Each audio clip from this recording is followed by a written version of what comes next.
فرزند زہرا یہ حالات برے ہیں۔ کاشانہ بصیرت ایک ایسا مکمل یوٹیوب چینل جس پر محروم بصارت کے لیے بالخصوص اور تمام افراد کے لیے بالعموم سینکڑوں کی تعداد میں اسلامی کتب دستیاب ہیں۔ لہذا گزارش ہے کہ آپ اپنی ذمہ داری نبھاتے ہوئے کاشانہ بصیرت کو سبسکرائب کرنے کے ساتھ ساتھ بیل آئیکن کو پریس کیجیے تاکہ آپ علم کے حصول کے ساتھ ساتھ مذہب اہل بیت کی اشاعت میں بھی اہم کردار ادا کرتے رہیں۔ کاشانہ بصیرت۔ فرزند زہرا یہ حالات برے ہیں۔ بسم اللہ الرحمن الرحیم۔ السلام علیکم۔ یہ کتاب آپ کے لیے کاشانہ بصیرت کی یوٹیوب چینل کی جانب سے ریکارڈ کی جا رہی ہے۔ نام کتاب سعادت الدارین فی مقتل الحسین، تالیف علامہ شیخ محمد حسین نجفی۔ اب ہم کتاب کا پارٹ نمبر 37 پڑھیں گے۔ 23واں باب واقعہ کربلا میں بنی ہاشم کی عظیم الشان قربانیاں۔ نمبر 1 شہزادہ علی اکبر علیہ السلام، صفحہ نمبر 423۔ چوتھا امر، آیا جناب شہزادہ علی اکبر کی والدہ ماجدہ واقعہ کربلا میں موجود تھیں؟ آیا جناب شہزادہ علی اکبر کی والدہ ماجدہ جناب ام لیلہ واقعہ کربلا میں موجود تھیں یا نہ؟ اس سلسلے میں متعدد کتب مقاتل و تراجم میں کوئی تصریح نظر قاصر سے نہیں گزری۔ اسی طرح کئی علماء کبار نے اس بات کا اعتراف و اقرار کیا ہے۔ نمبر 1 چنانچہ محدث قمی رقم طراز ہیں۔ کتاب کا حوالہ ہے نفس المحموم، صفحہ نمبر 167۔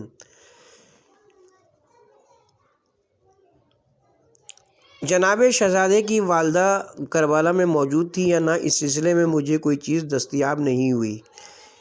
نمبر 2 صاحب واقع ایام محرم نے بھی بلا تبصرہ محدث قمی کا یہ قول نقل کر دیا ہے۔ حاشیے کے لیے ہے واقع ایام محرم، صفحہ نمبر 443، جس سے ان کی تائید سکوتی مستر ہوتی ہے۔ نمبر 3 جناب محدث محلاتی نے بڑے فیصلہ کن بات تحریر فرمائی ہے۔ جناب ام لیلہ کا کربلا میں بلکہ مدینے میں بھی اس وقت زندہ ہونا کہیں نظر سے نہیں گزرا۔ یہ جو بعض اہل منبر پڑھتے ہیں کہ جب شہزادہ جنگ کر رہے تھے تو امام حسین نے جناب ام لیلہ کو حکم دیا کہ بیٹے کے حق میں دعا کرو۔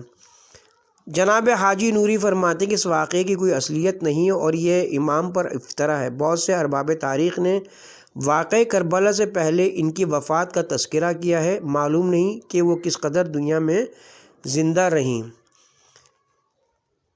کتاب کا حوالہ ہے فرسان الحجا، جلد نمبر 1، صفحہ نمبر 287۔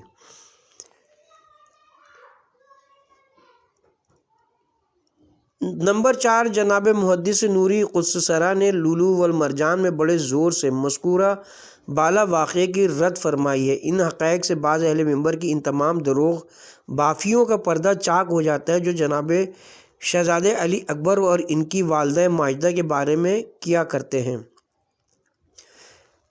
جناب شہزادہ علی اکبر کی شہادت کی تفصیل۔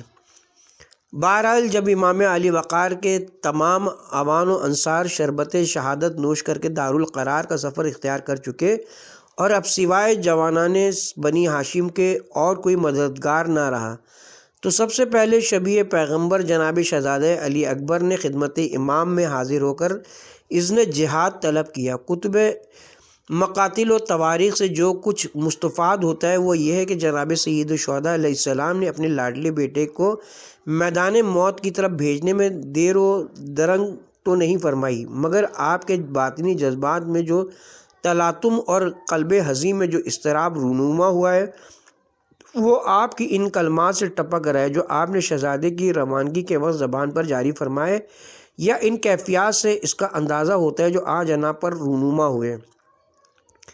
میدان کارزار کی طرف روانگی۔ جناب ابن طاووس نے لکھا کہ جب شہزادے نے اذن جہاد طلب کیا، امام نے اپنے فرزند پر ایک مایوسانہ نظر ڈالی اور پھر رو پڑے۔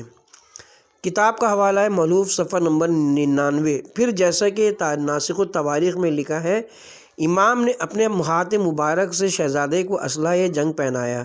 حضرت امیر علیہ السلام سے جو فولادی خود ورثے میں ملا تھا وہ سر پر رکھا، ذرا جسم پر اوڑھائی، کمر بند سے کمر مضبوط باندھی، تلوار پہلو میں لٹکائی اور عقاب نامی گھوڑے پر سوار کر کے میدان جنگ کی طرف روانہ کیا۔ کتاب کا حوالہ ہے ناسخ التواریخ جلد نمبر 6 صفحہ نمبر 281۔ لیکن فاضل شہرستانی نے نحفۃ الحسینیہ صفحہ نمبر 104 پر لکھا ہے، شہزادہ اس شان کے ساتھ قومی اشقیاء کے سامنے آئے کہ چہرہ تھا تو رسول خدا کا، امامہ تھا تو رسول خدا کا، اسلحہ جنگ تھا تو رسول خدا کا، سواری کا گھوڑا تھا تو رسول خدا کا، اور گفتار تھی تو جناب رسول خدا صلی اللہ علیہ وآلہ وسلم کی۔ بہرکیف جب اس حالت میں شہزادہ میدان کارزار کی طرف روانہ ہونے لگا تو سرکار سید الشہداء نے اشک آور آنکھوں کے ساتھ آسمان کی طرف منہ کر کے بارگاہ ایزدی میں یوں عرض کیا، بار الہ، اس قوم جفاکار کے ظلم و جور پر گواہ رہنا کہ اب ان کی طرف وہ جوان جا رہا ہے جو شکل و صورت اور سیرت و کردار میں سب لوگوں سے زیادہ تیرے نبی کے ساتھ مشابہت رکھتا تھا، اور جب ہم تیرے رسول کی زیارت کی مشتاق ہوتے تھے تو اس کے چہرے پر نگاہ کر لیتے تھے۔ انہی فکروں سے امام علیہ السلام کے قلبی تاثرات و جذبات کا بآسانی اندازہ لگایا جا سکتا ہے۔ اس کے بعد بآواز بلند عمر بن سعد کو خطاب کرتے ہوئے فرمایا، تجھے کیا ہو گیا ہے؟ خدا تیرے رحم کو قطع کرے اور تجھے اپنے معاملات میں برکت نہ دے، اور میرے بعد تجھ پر ایسے شخص کو مسلط کرے جو تجھ کو تیرے بستر پر ذبح کرے، جس طرح تو نے مجھ سے قطع رحمی کی اور میری قرابت داری رسول کا کوئی لحاظ نہیں کیا۔ جب شہزادہ میدان جنگ کی طرف بڑھا تو امام علیہ السلام نے سورہ آل عمران آیت نمبر 33-34 تلاوت فرمائی۔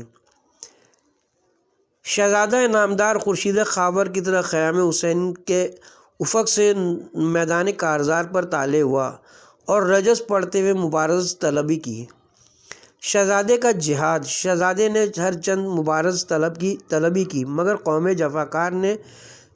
قوم جفاکار سے کوئی شخص اس شیر حیشیہ شجاعت کے مقابلے میں نہ نکلا۔ یہ حالت دیکھ کر شجاعت علویہ کے وارث نے تلوار میان سے کھینچ کر قومی اشقیاء پر بپھرے ہوئے شیر کی طرح حملہ کر دیا اور ناریوں کو مولیوں گاجروں کی طرح کاٹنا شروع کیا، جدھر کا رخ کرتے کشتوں کے پشتے لگا دیتے۔ جناب شیخ مفید نے لکھا ہے کہ اہل کوفہ آپ کے قتل و قتال سے کنی کتراتے تھے۔ الارشاد صفحہ نمبر 260۔ مورخین نے لکھا ہے کہ دشمن اپنے مقتولین کی کثرت سے بلبلا اٹھے، حتیٰ کہ بار بار کے ان تابڑ توڑ حملوں میں بعض روایت کے مطابق 120 ناریوں کو واصل جہنم کر دیا۔ اس اثنا میں جناب کے جسم نازنین پر کافی زخم لگ چکے تھے۔ پیاس کا شدید غلبہ تھا، گھوڑے کی باگیں موڑی اور خونی لباس پہنے زخموں سے چور امام علیہ السلام کی خدمت میں حاضر ہو کر عرض کیا، بابا مجھے پیاس نے مار دیا ہے اور ہتھیاروں کے بوجھ نے تھکا دیا ہے، کیا تھوڑا سا پانی دستیاب ہو سکتا ہے تاکہ میں اس سے تازہ دم ہو کر دشمنوں سے لڑنے کے لیے تقویت حاصل کروں؟ امام علیہ السلام نے جب اپنے جوان سال بیٹے کی حالت دیکھی تو نہایت بے کسی کے عالم میں رو کر فرمایا، ہائے افسوس بیٹا، میں کہاں سے تمہارے لیے پانی لاؤں؟ بیٹا تھوڑی دیر اور جہاد کرو، بہت جلد اپنے جد نامدار سے ملاقات کرو گے اور وہ تمہیں شراب طہور کا وہ جام پلائیں گے کہ اس کے بعد پھر کبھی پیاس نہیں لگے گی۔ با روایت فرمایا، بیٹا حضرت محمد مصطفیٰ و علی و مرتضیٰ پر یہ بات بہت ہی شاق ہے کہ تم ان کو پکارو اور وہ تمہیں جواب نہ دیں۔ بیٹا اپنی زبان میرے منہ میں دے دو۔ نیز اپنی ایک انگوشتری ان کو عنایت کی اور فرمایا، اسے چوسے، اس سے کچھ تسکین ہو جائے گی۔ چنانچہ شہزادے نے واپس میدان کارزار میں لوٹ کر رجز پڑھتے ہوئے پھر شجاعت ہاشمیہ کا عملی ثبوت دینا شروع کیا ہے۔ اور دائیں بائیں بڑھ بڑھ کے حملے شروع کیے، یہاں تک کہ مزید 80 دشمنان خدا و رسول کو واصل جہنم کیا۔ شہادت، اس طرح جب پورے 200 ناریوں کو واصل جہنم کر چکے۔ کتاب کا حوالہ ہے شیخ صدوق علیہ رحمہ نے آپ کے مقتولین کی تعداد 44، صاحب مناقب نے 70 اور سید محمد بن ابی طالب نے پورے 200 لکھی ہے۔ وَهُوَ الْمَشْهُورُ وَاللَّهُ الْعَالَمُ۔ تو مرا بن منقذ ابدی نے شہزادے کو دیکھ کر قسم کھائی، مجھ پر تمام عرب کے گناہوں کا بوجھ ہو اگر یہ شہزادہ اسی طرح حملہ کرتے ہوئے میرے پاس سے گزرے اور میں اس کے والد کو اس کے سوگ میں نہ بیٹھا دوں۔ چنانچہ شہزادہ جنگ کرتے کرتے جب اس شقی کے پاس سے گزرا تو باروایت مقاتل الطالبین اس ملعون نے جناب شہزادے کے گلوئے اقدس میں تیر مارا، اور باروایت مناقب چھپ کر پشت مبارک پر تیر نیزہ مارا، مگر صحیح یہ ہے کہ اس نے شقی نے جناب کے سر اقدس پر اس زور سے تلوار ماری کہ شہزادے کا سر اقدس شکافتہ ہو گیا اور ان کے لیے اب زین پر سنبھلنا مشکل ہو گیا۔ چنانچہ شہزادے نے اپنی باہیں گھوڑے کے گلے میں ڈال دیں، سوئے اتفاق سے گھوڑا ان کو لشکر آدھا کی طرف لے گیا۔ ظالموں نے شہزادے کو بے دست و پا دیکھ کر تلواروں سے ٹکڑے ٹکڑے کر دیے۔ ابھی کچھ رمق حیات باقی تھی کہ زین فرش سے فرش زمین پہ گرتے ہوئے بابا کو آواز دی، بابا جان میرا آخری سلام قبول ہو، یہ میرے جد امجد جناب رسول خدا ہیں، انہوں نے مجھے ایسا جام پلایا کہ اب مجھے کبھی پیاس نہیں لگے گی، اور فرما رہے ہیں کہ آپ بھی جلدی آئیں۔ اس کے بعد شہزادے نے دم توڑ دیا۔ انا للہ و انا الیہ راجعون۔ جواں مرگ بیٹے کی لاش پر بےکس باپ کی آمد۔ جب بےکس باپ نے اپنے بے بس شہزادے کا آخری سلام سنا تو فوراً افتاں و خزاں شہزادے کی لاش مقدس پر پہنچے اور اپنا رخسارہ شہزادے کے رخسارے پر رکھ دیا اور زار و قطار روتے ہوئے فرمایا، بیٹا تیرے بعد اب زندگانی دنیا پر خاک ہے۔ پھر فرمایا، بیٹا تم دنیا کے ہم و غم سے نجات پا گئے، لیکن تمہارا باپ یکا و تنہا رہ گیا ہے۔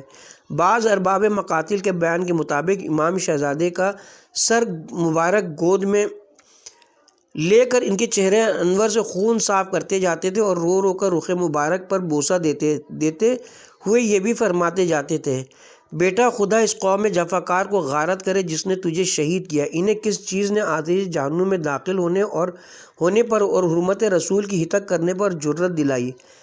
صاحب روضۃ الصفا کا بیان ہے کہ ہم شکل پیغمبر شہزادے کی شہادت کا امام علیہ السلام پر اس قدر اثر ہوا کہ بلند آواز سے گریا و بکا فرمایا، حالانکہ اب تک ان کے گریے کی آواز کسی نے نہیں سنی تھی۔ بعد ازاں جوانان بنی ہاشم کو حکم دیا کہ شہزادے کی لاش خیام کی طرف اٹھا لائیں۔ کتاب کا حوالہ ہے طبری جلد نمبر 6 صفحہ نمبر 256، مگر مناقب کی روایت کے مطابق خود اٹھا کر لائے، جلد نمبر 4 صفحہ نمبر 97، طبع بمبئی۔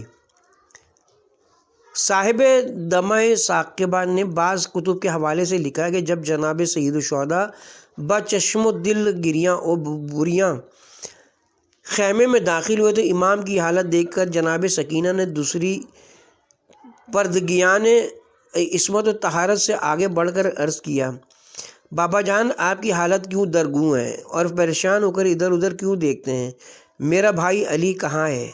امام نے فرمایا، بیٹی قوم اشقیہ نے انہیں شہید کر دیا۔ یہ سننا تھا کہ بیوی نے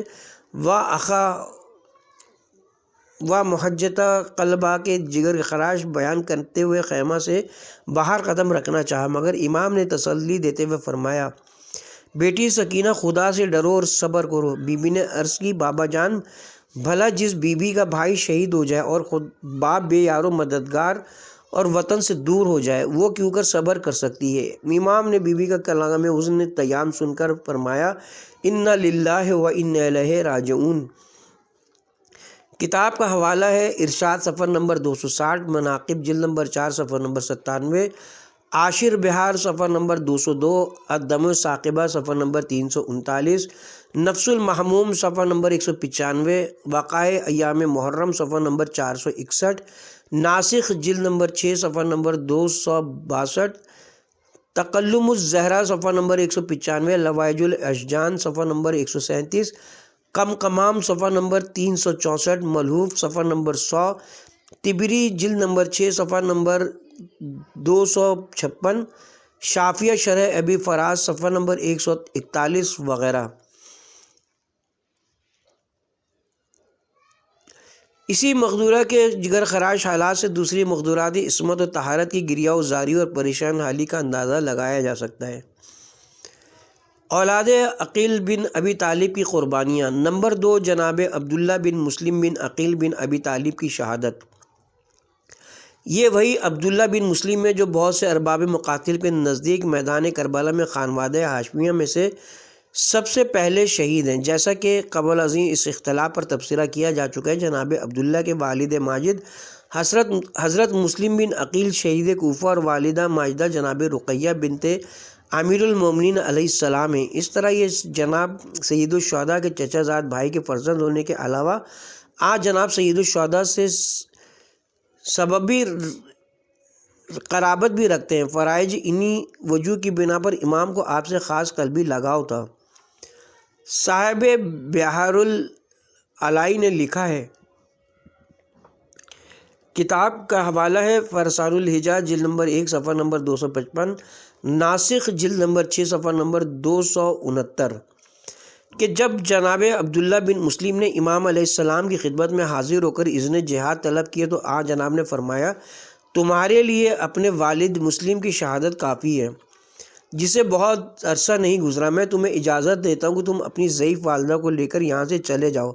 جناب عبداللہ نے عرض کیا، بھلا یہ ممکن ہے کہ دار جاویدانی کے عوض دار فانی کو اختیار کروں؟ بالآخر عبداللہ کے اصرار سے متاثر ہو کر امام نے اذن جہاد مرحمت فرمائے اور جناب عبداللہ رجز پڑھتے ہوئے میدان کارزار میں تشریف لے گئے۔ پھر بڑھ کر 3 حملے کی اور بقول صاحب لواج الاشجان 3 افراد کو ہلاکت ابدی کے گھاٹ اتارا۔ صفحہ نمبر 138 صاحب مناقب کے بیان کے مطابق کتاب کا حاشیہ ہے، مناقب شہر ابن عاشوب جلد نمبر 4 صفحہ نمبر 98 ہے۔ صاحب مناقب کے بیان کے مطابق 98 ناریوں کو واصل جہنم کیا۔ اسی اثنا میں عمرو بن سبی صدائی نے تیر سے آپ کی پیشانی کو تاکا۔ شہزادے نے بتقاضائے طبیعت ہاتھ پیشانی پر رکھا، تیر اس زور سے لگا کہ ہاتھ کو پیشانی کے ساتھ چھید دیا۔ راوی کا بیان ہے کہ جب عبداللہ کا ہاتھ پیشانی کے ساتھ پیوست ہو گیا تو عبداللہ نے بارگاہ ایزدی میں یوں عرض کیا، خداوندہ ان لوگوں نے ہمیں کمزور سمجھ کر ذلیل کرنے کی کوشش کی ہے، بار الہ انہیں اسی طرح قتل کر جس طرح انہوں نے ہمیں قتل کیا ہے، اور ان کو ذلیل و خوار کر۔ ایک دوسرے ظالم یزید بن رقاد جہنی۔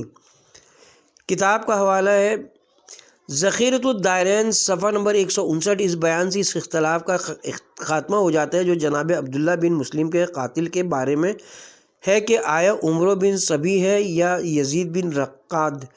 صحیح یہ کہ دونوں آپ کے قتل میں شریک ہیں، عمرو نے تیر مارا اور یزید نے نیزہ۔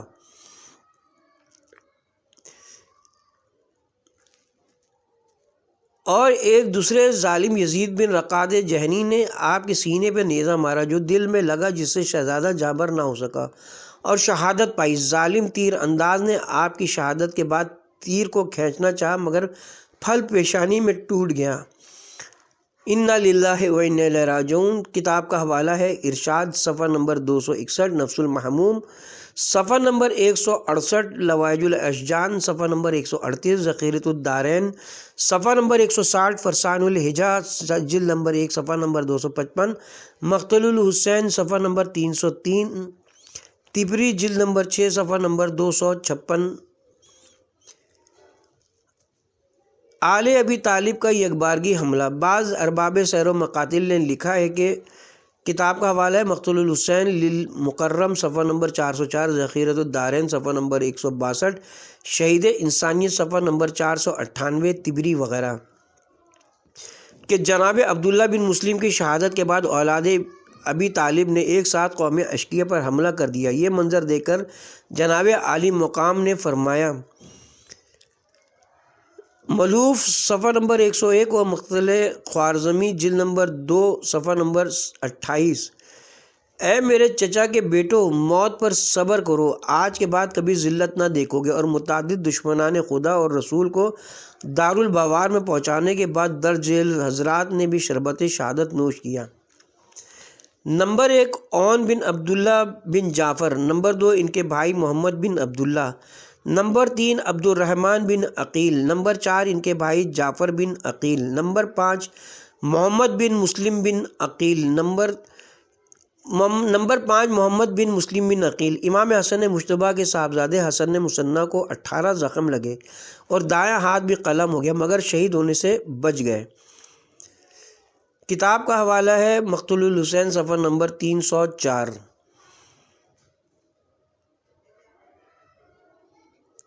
مگر ہم قول مشہور و منصور کی اتباع کرتے ہوئے ذیل میں واقعاتی ترتیب کے مطابق بطور مبارزت طلبی ان بزرگواروں کی شہادت کا تذکرہ کرتے ہیں۔ نمبر 3 محمد بن مسلم بن عقیل بن ابی طالب کی شہادت۔ آپ کی والدہ ماجدہ ام ولد تھیں۔ شہادت کے وقت آپ کی عمر کل 12 یا 13 برس تھی۔ جب اپنے بھائی عبداللہ بن مسلم کو خاک و خون میں غلطہ دیکھا تو بےتاب ہو گئے اور اذن جہاد لے کر میدان میں تشریف لائے، اور سخت نبرد آزمائی کے بعد ابو مرہم جرہم ازدی اور لقید بن ایاس جہنی کے ہاتھ سے جام شہادت نوش فرمایا۔ کتاب کا حوالہ ہے عاشر بحار الانوار، صفحہ نمبر 199، لوائج الاشجان، صفحہ نمبر 138، فرسان الحجا جلد نمبر 2، صفحہ نمبر 60، ذخیرۃ الدارین، صفحہ نمبر 160، مقاتل الطالبین، صفحہ نمبر 66 وغیرہ۔ نمبر 4 جعفر بن عقیل بن ابی طالب کی شہادت۔ جناب جعفر حضرت عقیل کے چشم و چراغ ہیں۔ والدہ ماجدہ کا نام خوسہ، کنیت ام النظر بنت عمرو بن عامر کلابی ہے۔ کتاب کا حوالہ ہے فرسان الحجا جلد نمبر 1، صفحہ نمبر 56۔ جناب محمد بن مسلم کی شہادت کے بعد جناب جعفر رجز پڑھتے ہوئے شعلہ نار کی طرح لشکر اشرار پر ٹوٹ پڑے۔ پھر شجاعت کا ثبوت دیتے ہوئے بنا بر مشہور 15 ناریوں کو دارالبوار میں پہنچانے کے بعد خود بشر بن حوت ہمدانی ملعون اور باروایت عمرہ بن عبداللہ نشعامی کے ہاتھوں جام شہادت نوش کیا۔ کتاب کا حوالہ ہے فرسان الحجا جلد نمبر 1، صفحہ نمبر 56، ذخیرۃ الدارین صفحہ نمبر 156، عاشر بحار الانوار، صفحہ نمبر 199، قمقمام ذخائر، صفحہ نمبر 366، ناسخ التواریخ جلد نمبر 6، صفحہ نمبر 269، لوائج الاشجان، صفحہ نمبر 138، طبری جلد نمبر 6، صفحہ نمبر 256، مقاتل، صفحہ نمبر 66 وغیرہ۔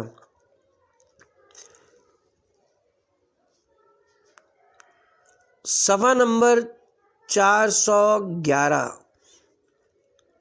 معاف کیجیے گا۔ نمبر 5 عبد الرحمن بن عقیل بن ابی طالب کی شہادت۔ جناب عبد الرحمن کے والد ماجد جناب عقیل اور والدہ ام ولد ہیں۔ جعفر بن عقیل کی شہادت کے بعد آپ اذن جہاد لے کر رجز پڑھتے ہوئے میدان میں تشریف لے گئے۔ پھر سخت جنگ کی، یہاں تک کہ لشکر اشرار کے 17 ناہنجاروں کو دارالبوار میں پہنچانے کے بعد عثمان بن خالد جہنمی اور بشر بن حوت ہمدانی کے ہاتھوں شہادت کے درجہ عالیہ پر فائز ہوئے۔ کتاب کا حوالہ ہے فرسان الحجا جلد نمبر 1، صفحہ نمبر 235، ذخیرۃ الدارین، صفحہ نمبر 157، بحار الانوار جلد نمبر 10، صفحہ نمبر 199، مناقب شہر ابن عاشوب جلد نمبر 4، صفحہ نمبر 96، نفس المحموم، صفحہ نمبر 169، لوائج الاشجان، صفحہ نمبر 129۔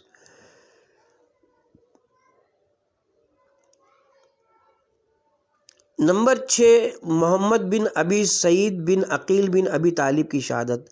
بعض ارباب مقاتل کا خیال ہے کہ جناب محمد بن ابی سعید بن عقیل واقع کربلا میں سن بلوغ کو نہیں پہنچے تھے۔ میدان کارزار میں گئے اور شہادت اور جہاد کرتے ہوئے لقید بن ایاس جہنمی ملعون کے تیر سے رہ سپارے ملک بقا ہوئے۔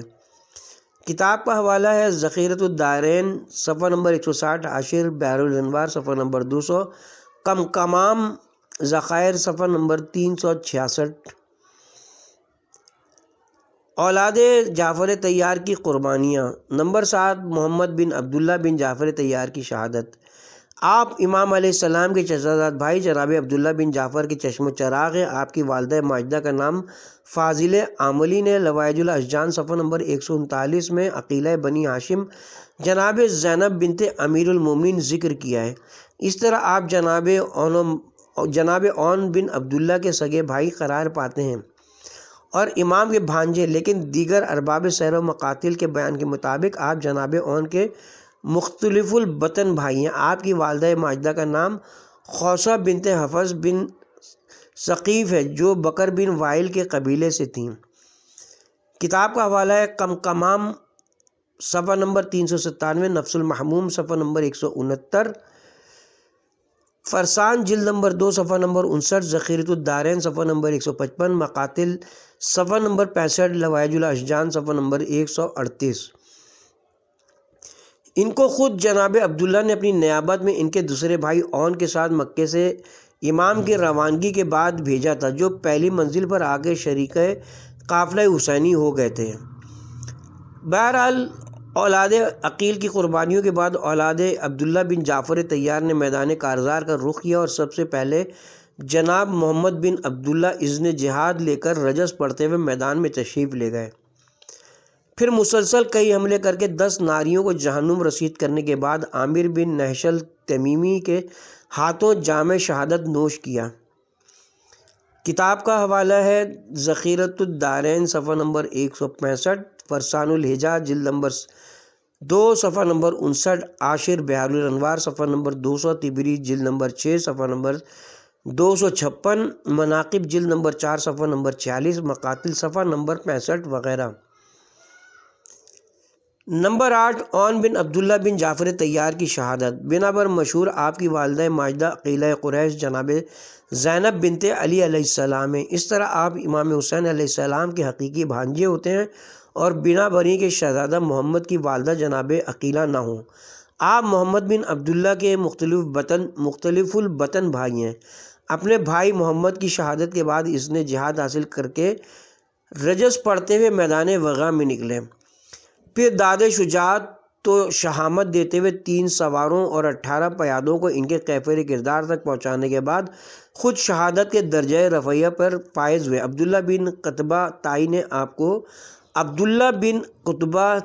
نے آپ کو شہید کیا۔ کتاب کا حوالہ ہے لوائج الاشجان صفحہ نمبر 139، نفس المحموم صفحہ نمبر 168 کمام صفحہ نمبر 367، 367، طبری جلد نمبر 6 صفحہ نمبر 256، مقاتل طالبین صفحہ نمبر 64 وغیرہ۔ اولاد امام حسن علیہ السلام کی قربانیاں، نمبر 9 شہزادہ قاسم بن حسن بن علی علیہ السلام کی شہادت۔ جناب عبداللہ بن جعفر طیار کی اولاد کے بعد جناب امام حسن مجتبیٰ کی اولاد و امجاد نے قربان گاہ کربلا میں اپنی عدیم النظیر قربانیاں پیش کیں۔ سب سے پہلے جناب شہزادہ قاسم میدان میں آئے۔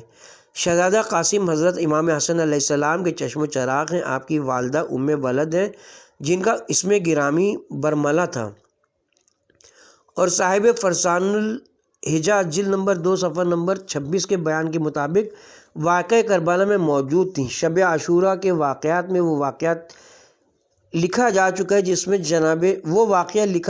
ہے جس میں جناب شہزادے کا نصرت امام و تائید حق میں اشتیاق موت کا تذکرہ موجود ہے۔ ان کی شہادت کا تذکرہ کرنے سے پہلے یہاں چند امور محمد کی تحقیق و تنقیح نہایت ضروری معلوم ہوتی ہے۔ چند امور کی تنقیح۔ امر اول یہ ہے کہ شہادت کے وقت شہزادے کی عمر کیا تھی۔ سن و سال کی حتمی تعین کے متعلق تو کچھ کہنا مشکل ہے کیونکہ کتب سیر و تواریخ میں ایسی کوئی تصریح نہیں ملتی۔ البتہ اکثر علماء محققین اس بات پر متفق نظر آتے کہ جناب ہنوز سن بلوغ کو نہیں پہنچے تھے۔ چنانچہ علامہ مجلسی فرماتے ہیں، کتاب کا حوالہ ہے بہار جلد نمبر 10 صفحہ نمبر 200، شہزادہ چھوٹا لڑکا تھا جو سن بلوغ کو نہیں پہنچا تھا۔ ایسی ہی تصریحات فاضل قزوینی نے تظلم الزہرا صفحہ نمبر 195 میں، اور فاضل عاملی نے لیوائج الاشجان صفحہ نمبر 140 میں، اور محدث محلاتی نے فرسان الحجہ جلد نمبر 2 صفحہ نمبر 26 میں، اور جناب فاضل نجفی نے مقتول الحسین صفحہ نمبر 306 میں فرمائی ہیں۔ ناسخ میں لکھا ہے جلد نمبر 6 صفحہ نمبر 273، ان تفسیرات سے یہ بات پائے ثبوت تک پہنچ جاتی کہ جناب قاسم ہنوز بالغ نہ تھے اور زیادہ سے زیادہ عمر 12-13 برس تھی۔ شہزادہ قاسم کے عقد کی تحقیق۔ امر دوم، آیا شہزادہ قاسم کی بوقت شہادت شادی ہو چکی تھی یا نہ؟ یہ مسئلہ مدت سے معرکۃ الآراء بنا ہوا ہے، جس پر بعض مقامات پر ہنگامہ خیز بحثیں ہو چکی ہیں اور اس کی نفی اور اثبات پر متعدد مستقل رسائل لکھے جا چکے ہیں۔ مدت ہوئی بدقسمتی سے متحدہ ہندوستان میں اس مسئلے نے بعض علمی خانوادوں میں ذاتی وقار کی حیثیت اختیار کر لی، جس کی وجہ سے یہ مسئلہ مزید الجھ کر رہ گیا۔ حالانکہ اگر ہر قسم کے گروہی تعصبات سے بالاتر ہو کر اس مسئلے پر معمولی سا بھی غور و فکر کیا جائے تو یہ امر روز روشن کی طرح واضح و آشکار ہو جاتا ہے کہ ازواج قاسم کا قصہ ایک افسانے سے زیادہ کوئی حیثیت نہیں رکھتا، اور اس کے وجود درج ذیل ہیں۔ اولاً جب بیان بالا میں یہ واضح ہو کیا جا چکا کہ شہزادہ ہنوز سن بلوغ کو پہنچے ہی نہ تھے، تو ان حالات میں ان کی شادی کرنے کا سوال ہی پیدا نہیں ہوتا۔ ثانیاً تمام کتب سیر و تواریخ اس واقعے کے ذکر سے خالی نظر آتی ہیں، پھر کیوں کر آنکھیں بند کر کے اسے صحیح تسلیم کیا جا سکتا ہے۔ سب سے پہلے اس افسانے کا تذکرہ ملا حسین واظف کاشفی نے روضۃ الشہداء کے اندر بلا سند و حوالہ کیا، جو 9ویں صدی میں گزرے ہیں۔ ان سے صاحب منتخب ترہی نے لیا، اور ان سے صاحب اسرار شہادتہ نے یہ بھی عجیب بات ہے کہ کاشفی نے صرف عقد نکاح کا تذکرہ کیا تھا، صاحب منتخب نے شادی کا اضافہ کیا، اور صاحب اسرار شہادت تک پہنچتے پہنچتے شادی کے نتیجے میں ایک بچے کی ولادت کا اضافہ بھی ہو گیا۔ ثالثاً اگرچہ اکابر علماء کی کتب کا اس واقعے سے خالی ہونا ہی اس کے بے اصل ہونے کے لیے کافی تھا، چنانچہ جائے کہ انہوں نے بڑے شد و مت کے ساتھ اس واقعے کے بے اصل ہونے کی تفسیرات بھی فرما دی ہیں، جن کا ایک شمع بعد از پیش کیا جا رہا ہے۔ رابعاً روز عاشورہ عقد یا ازدواج کرنے کے لیے جو امور شرعاً یا عرفاً مطلوب ہو سکتے، ان سب کا فقدان نظر آتا ہے۔ پھر ان حالات میں یہ کام انجام دینا عبث ہو کر رہ جاتا ہے، حالانکہ امام علی مقام کی شان اس سے اجل و عرفہ ہے کہ کوئی عبث و بے فائدہ کام انجام دیں۔ یہ جو کہا جاتا ہے کہ امام نے صرف امام حسن علیہ السلام کی وصیت کو پورا کرنے کے لیے ایسا کیا تھا، یہ تعبیر بالکل علیل ہے، کیونکہ امام حسن کی ایسی کوئی وصیت ہرگز ثابت نہیں ہوتی، بلکہ یہ افتراء علی المعصوم ہے۔ اس اجمالی بیان کے بعد ذیل میں اس مسئلے کی نزاکت و اہمیت کے پیش نظر ذرا تفصیل کے ساتھ تبصرہ کیا جاتا ہے، چونکہ اس موضوع پر کتاب لؤلؤ والمرجان مجاہد اعظم حصہ اول، رسالہ نزہۃ المشتاق اور رسالہ بیان المبرہین میں اس قدر لکھا جا چکا کہ اس پر مزید اضافے کی اب کوئی گنجائش نہیں ہے۔ اس لیے ہم انہی ناموردہ کتب و رسائل سے اس واقعے کی رد کے مختصر مگر جامع دلائل کا انتخاب پیش کرتے ہیں، تاکہ اس سلسلے میں ہر قسم کی قیل و قال کا دروازہ بند ہو جائے اور ثابت ہو جائے کہ یہ قصہ بالکل بے بنیاد، بے اصل ہے اور سراسر افطرائے علی الامام پر مبنی ہے۔